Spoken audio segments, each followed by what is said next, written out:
안녕하세요. 청산별곡입니다. 자, 오늘 청산별곡은 휴대폰도 터지지 않는 단양 땅의 깊은 골짜기에 나와 있습니다. 아침부터 계속해서 비가 내리고 있어요. 비가 멈출 기세가 보이지 않아서 그냥 나왔습니다. 비를 좀 맞아야 할 것 같습니다. 자, 지금 시기적으로 지금 산나물들이 한창 나오고 있죠. 자, 오늘은 단양 땅에서 여러분들과 함께 어떤 사냐초들 만나게 될지 상당히 기대가 됩니다. 그럼 지금부터 여러분들과 함께 사냐초 공부 시작합니다. 자, 여러분, 오늘 청산별곡을 제일 먼저 맞이해 준 식물이 있습니다. 자, 바로 이런 식물이에요. 지금 이제 꽃망울을 터뜨리기 바로 직전이에요. 꽃도 너무너무 예쁘죠. 자, 그동안 제가 매년 반복적으로 이렇게 소개를 드려왔던 바로 그 유명한 쥐오줌풀이에요. 자, 쥐오줌풀이란 이름에서 연상하셨듯이 어딘가에서 지린내가 난다는 뜻이에요. 바로 뿌리에 그 성분이 있습니다. 그리고 그 성분이 바로 약용으로 이용이 되기도 하고요. 나물로서도 상당히 큰 매력을 가지고 있고, 그리고 보시다시피 꽃으로도 상당히 아주 아름다운, 그리고 잎도 예쁘죠. 그리고 키도 적당해서 화초로 키우셔도 아주 좋을 것 같습니다. 하지만 이 쥐오줌풀의 가장 큰 효용 가치는 바로 약용이죠. 약용 중에서도 바로 불면증. 현대에 와서 많은 질병들이 있습니다. 그 질병들 중에서 우리가 쉽게 이렇게 간과하고 넘어가기 쉬운 게 바로 불면증이죠. 각종 스트레스나 생각이 많은 분들, 이렇게 잠을 못 주무시는 분들한테 아주 좋은 약초로 이용이 되고요. 약초로 이용되는 부위는 바로 아까 냄새가 난다고 말씀드렸던 뿌리 쪽에 있습니다. 한방에서는 힐초근이라는 이름으로 마찬가지로 신경쇠약이나 고혈압 또는 노이로제 이런 쪽에 이용을 해요. 자, 근데 이제 그런 효능을 낼 수 있는 거는 제가 생각할 때 물론 성분도 있겠지만 이 성질에서도 찾을 수 있는 것 같습니다. 우리가 만나는 대부분의 사냐초들은 봄, 여름, 가을, 겨울 온열양한의 기운 중에서 가을과 겨울에 성질을 가진 사냐초들이 대부분이라고 말씀을 드려왔고, 그리고 보약 종류도 있죠. 보약 종류들은 우리 몸을 따뜻하게 해주는 봄의 성질을 주로 가지고 있는 것들이 많아요. 자, 이 쥐오줌풀도 몇 안 되는 몸을 따뜻하게 해주는 약초 중에 하나입니다. 독은 없고요. 성질은 따뜻하고 맵고 씁니다. 바로 그 따뜻한 성질이 이제 성분과 함께 우리 몸의 신진대사를 원활하게 하고 몸을 따뜻하게 함으로 해서 잠을 잘 오게 하는 게 아닐까라는 개인적인 생각을 가져봅니다. 자, 좀 더 상세히 살펴볼게요. 자, 잎은 이렇게 생겼어요. 그리고 잎이 정확히 마주나지는 않고요. 살짝 어긋나 있는, 그리고 이렇게 붉은 줄들이 나 있는 형태를 보이고 있습니다. 자, 그런데 이렇게 꽃대를 올리고 꽃망울을 달고 있으면 우리가 이제 쉽게 알아볼 수가 있지만, 자, 요 밑을 보실까요? 자, 처음에 이렇게 잎이 3장씩 나와 있으면 전혀 상상을 할 수 없을 정도로 다른 식물로 오인하기가 쉬워요. 이렇게 뿌리 잎들 이런 식으로 형성된다는 거 꼭 기억을 해 주시고요. 자, 그리고 이제 줄기를 이렇게 만져보면 사각은 아니고 이렇게 각이 져 있습니다. 한 5개, 6개, 5, 6면체 정도 되는 이렇게 각이 져 있는 것도 있고요. 그리고 각이 거의 없어 보이는 것도 있고, 이건 보시면 털이 거의 보이지 않습니다. 그렇죠? 그런데 개체에 따라서는 자, 이렇게 털이 있을 수도 있다는 거. 자, 이건 털이 아주 밀생해 있죠? 이런 차이점들 있을 수 있다는 거. 뭐든지 식물들이 100%는 없어요. 털이 없는 듯 하다가도 자세히 보면 또 살짝 있는 것도 있고 또 많은 것도 있고, 이렇게 같이 자라는 이런 군락에서도 그런 특성을 보이네요. 자, 쥐오줌풀. 자, 화초로서도 좋고요. 나물로서도 좋고, 이 지상부, 이 나물로 이용할 때는 지상부를 이용하는데 지금도 아주 연하고 좋아요. 그리고 그 지린내는 나지 않습니다. 지린내는 그 뿌리에서만 난다는 거 꼭 기억을 해 주시고요. 자, 저 앞쪽으로 보면, 자, 요렇게 나 있어요. 자, 요것도 쥐오줌풀인데 잎이 이렇게 3장씩 나 있죠. 그럼 다른 식물로 오인하시기가 쉬워요. 자, 요런 잎도 있다는 거 기억을 꼭 해주시기 바랍니다. 그러면 이동합니다. 자, 요즘 산야초 공부하시는 분들께서 아주 맛있어 하시면서 신기하시는 그런 나무를 하나 또 다시 소개를 드립니다. 요즘에 제가 계속 소개를 드리고 있는데, 자, 잎만 보면 바로 아시겠죠? 자, 대부분의 산야초들의 잎들은 가운데 주 맥이 있고 양 옆으로 이렇게 빗금친 이런 형식의 잎을 하는데 반해서, 자, 요 나무는 가운데 맥이 있고 옆에 대괄호가 있어요. 대괄호. 자, 이게 바로 고광나무죠. 고광나무. 그리고 여러분들 신기해하시는 게 바로 이 고광나무의 순입니다. 요걸 우리는 오이순 나물이라고 많이 부르죠. 자, 요걸 지금 아주 나물하기 아주 좋을 때인데, 너무 신기한 게 맛을 보면 오이입니다. 너무너무 신기하죠. 맛을 보겠습니다.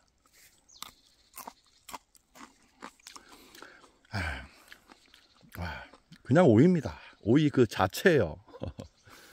자, 그리고 이제 꽃도 하얀 꽃이 생각보다 좀 크거든요. 한 그 구슬 크기 정도 될 것 같아요. 자, 이제 꽃이 피기 바로 직전입니다. 자, 올라가다가 뭐 꽃이 핀 게 있으면 다시 한번 또 소개를 드릴게요. 꽃도 예쁘고 해서 요거를 이제 관상수로 키우시는 분들도 있고, 뭐 분재를 하시는 분들도 제가 본 적이 있습니다. 자, 잎만 보셔도 바로 아실 수가 있고, 주로 많이 발견되는 곳은 계곡의 양 옆에 이렇게 햇볕이 살짝 드는 그런 곳, 또는 임도변, 그런 쪽에 약간 축축한 습윤한 그런 장소에서 주로 발견하실 수 있습니다. 자, 오이순 나물이라고 불리는 아주 맛 좋고 꽃도 예쁜 고광나무 소개 드리면서 이동합니다. 자, 여러분, 나는 누굴까요? 바로 여러분들 그렇게 찾아 헤매시는 바로 그 식물입니다. 맞아요. 비타민의 제왕, 비타민 나물 영화자입니다. 그런데 왜 제 눈에는 이렇게 쉽게 자주 발견이 될까요? 자, 그만큼 식물들을 자세히 관찰을 하셔야 돼요. 이 영화자랑 닮은 식물들은 상당히 많습니다. 그래서 여러분들 쉽게 이렇게 지나쳐 버리기가 쉬우신 거예요. 그리고 잎의 모양들도 이제 둥근 하트형이나 타원형에서 점점 자라면서 또 길어지죠. 그리고 여러 해살이라고 말씀드렸어요. 뿌리가 많이 발달하죠. 왜냐하면 초롱꽃과이기 때문에. 자, 초롱꽃과에는 초롱꽃, 섬초롱꽃, 도라지, 더덕, 자한대, 모시대, 영화자 이렇게 있다고 말씀드렸잖아요. 얘도 도라지, 더덕처럼 뿌리가 발달이 되어 있는 거예요. 그래서 뇌두라고 하죠. 그쪽에서 이렇게 많은 싹대들이 올라와요. 그래서 단독으로 이렇게 올라오는 게 아니고 이렇게 무리지어 자라는 모습을 쉽게 보실 수가 있는 겁니다. 자, 그래서 이제 특성들을 항상 세심하게 이렇게 관찰을 하셔야 돼요. 자, 특징, 가장 큰 특징은 꺾었을 때 흰색 유액이 나온다고 말씀드렸죠. 자, 흰색 유액이 이렇게 나오고 얼마나 고소합니까? 제가 한번 먹어 보겠습니다.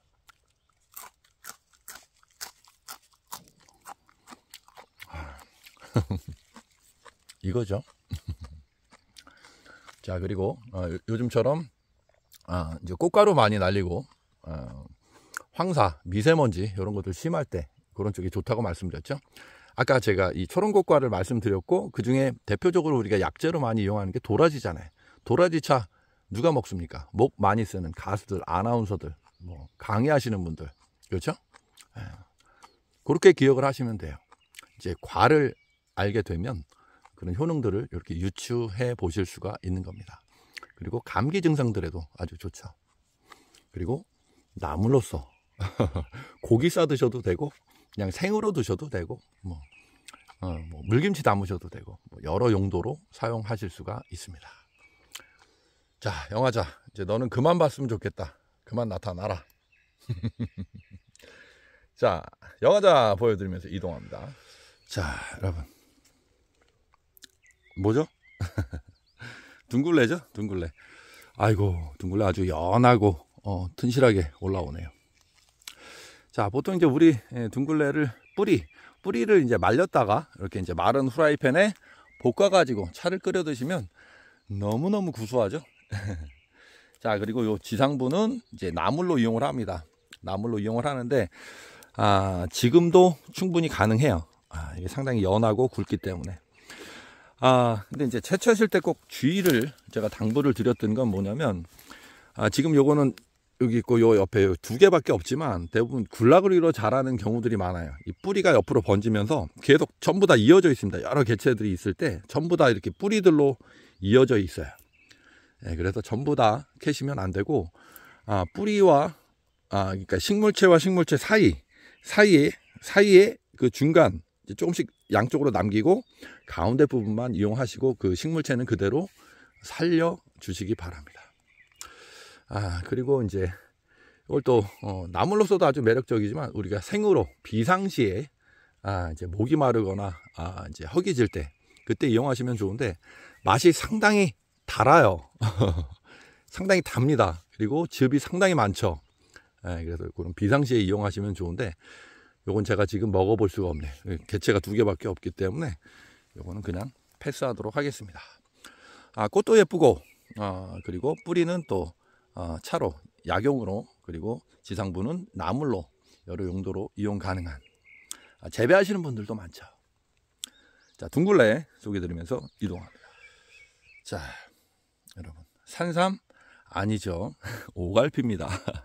오갈피, 잎이 5개로 갈라져 있다 해서 오갈피죠. 쓴맛이 있지만 상당히 매력적인 맛의 나물. 그래서 보통 장아찌 담으시는 분들 상당히 많으시더라고요. 또 쓴맛 좋아하시는 분들은 그냥 뭐 생쌈으로도 이렇게 드시는 걸 봤어요.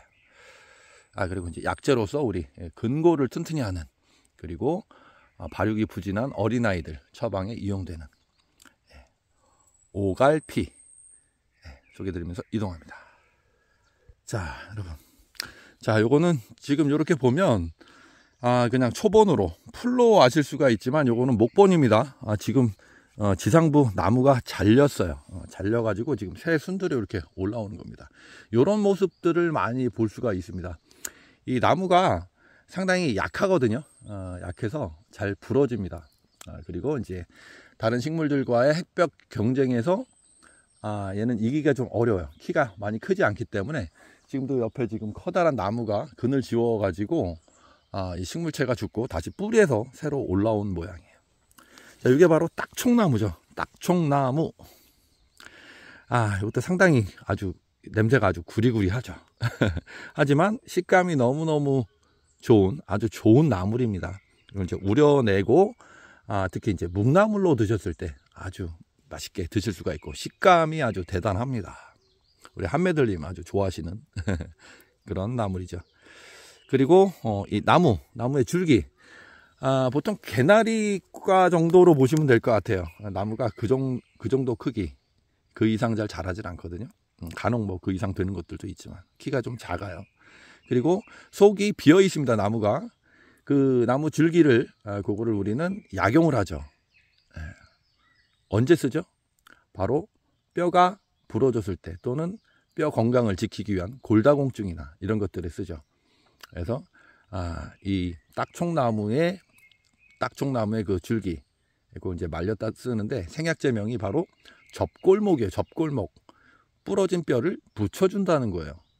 자, 이름에 그 약용명에 생약명에 접골이라고 들어가 있는, 그러니까 예전에 민간에서부터 상당히 많이 이용돼 왔던 그런 식물이라고 보시면 될 것 같아요. 그리고 이제 또 하나는 이게 상당히 성질이 차갑습니다. 차가워가지고 이거 나물로 그냥 데쳐가지고 대충 우리셔가지고 드시면 바로 그냥 설사를 하시죠. 그래서 변비 있으신 분들이 이용하시기도 합니다. 자, 접골목이라는 생약자명의 아주 맛있는 식감을 가진 딱총나무 소개해드리면서 이동할게요. 아이고, 이게 뭡니까? 자, 여기서 또 초입에서 만났네요. 자, 이게 바로 우리 임금님 수라상에 올랐다고 알려진 아주 유명한 나물이죠. 앞으로 곰치보다 더 각광받을 그런 나물로 제가 자신합니다. 자, 이게 바로 어수리예요. 어수리. 임금님 수라상 어수리. 자, 줄기에는 자, 이렇게 잎 자루에는 털들이 밀생이 있습니다. 여기 이제 꽃대도 올라오고 있는데, 자, 이렇게 둥글고요. 그리고 이렇게 털들이 나 있는 아주 맛이 좋습니다. 이거 그냥 생쌈으로 드셔도 되고 숙취도 좋고요. 묵나물도 좋고, 그리고 화초 용도로도 이 사냥과기 때문에 꽃들이 상당히 흰 꽃이 상당히 예뻐요. 그래서 화초로 이렇게 가꾸셔도 좋고요.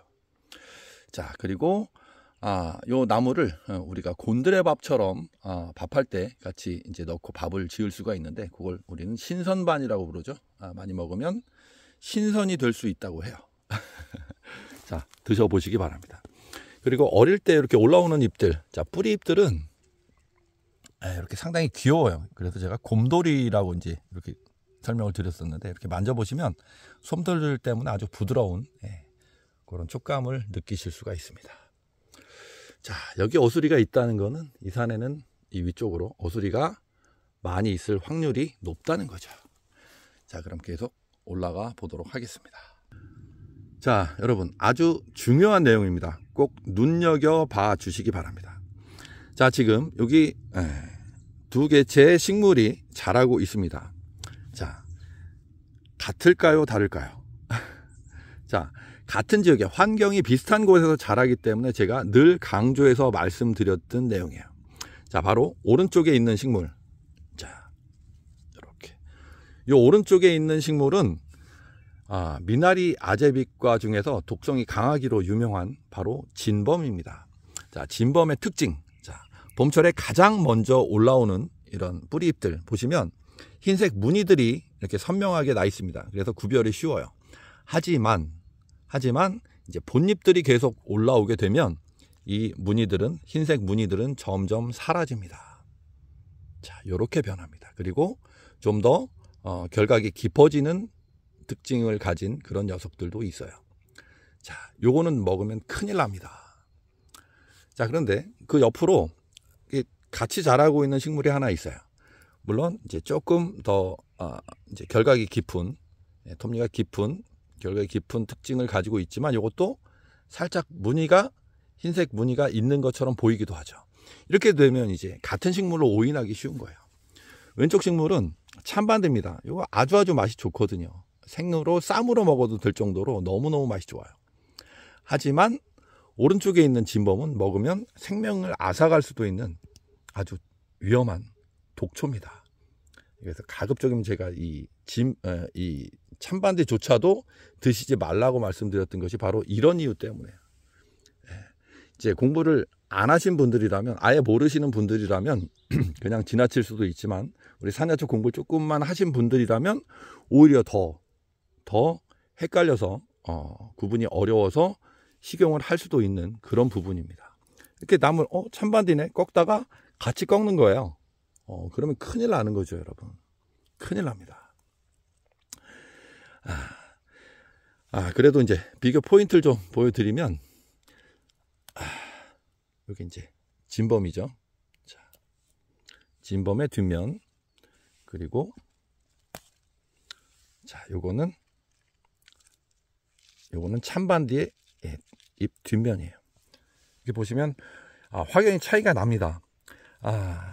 일단 이 진범 같은 경우에는 약간 흰빛이 살짝 도는 광택은 없어요. 하지만 참반디나 붉은 참반디 같은 경우에는 지금 반짝반짝 윤이 나죠. 이런 차이가 있기는 합니다만 상당히 주의를 하셔야 되는 그런 식물들입니다. 너무너무 위험해요. 자, 붉은 참반디 같은 경우에는 이제 요 가운데 빨간 점이 가운데 박혀 있는 그런 특징이 있죠. 이건 제가 맛을 보지 않도록 하겠습니다. 여러분 따라 하실 것 같아서. 가급적이면 이렇게 생긴 식물들은 드시지 않는 게 좋습니다. 반드시 이 선야초에 대한 이해가 깊으신 분들을 통해서만 드실 수 있는 그런 나물이라고 생각해 주시기 바랍니다. 처음 단독 산행 하시는 분들이 이런 거 드시면 안 됩니다. 자, 요것도 참반디죠. 참반디.